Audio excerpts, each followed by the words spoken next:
Resolutions or objectives. Hello friends. This time of the year is by large fun with blessed sunshines, festivals, lots of tasty foods around, appropriate enjoyment of booze and year-end celebrations. This is also the time when resolutions for next year's are decided or taken. I got inquisitive and asked for help from many friends.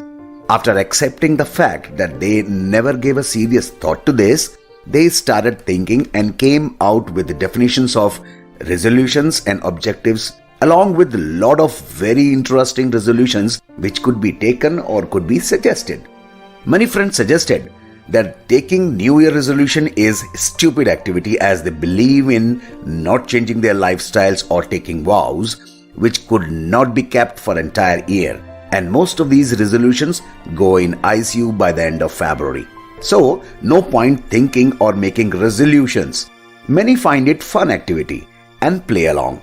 Many are serious about the same.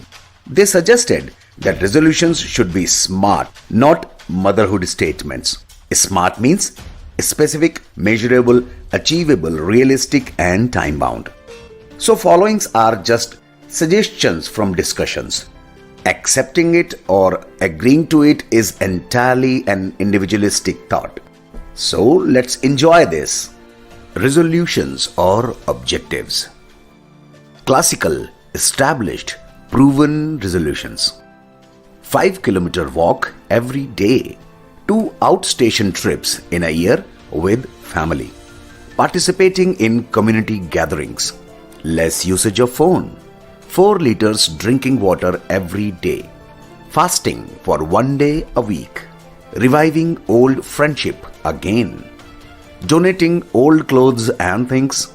Will not let someone down. Some out-of-the-box resolutions. 4 marathon participation this year. Cycle riding for 5 kilometers once a week.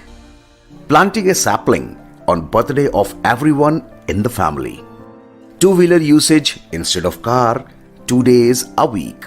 1 day sugar fasting per week. Learning 1 holy religious scripture in every 3 months. Compliment 5 people per day. Expressing gratitude 20 times a day. Write 1 letter per week to oneself. Health checkup every quarter. Mobile and TV fasting every Sunday. Learning a new language. Polishing shoes every day. Visiting 2 religious places in the year. Writing with non-dominant hand for 5 minutes every day. No selfie upload 3 days a week. No forwarding messages for 3 days a week on WhatsApp. Keep silence for 1 day per week. Namaste instead of handshake.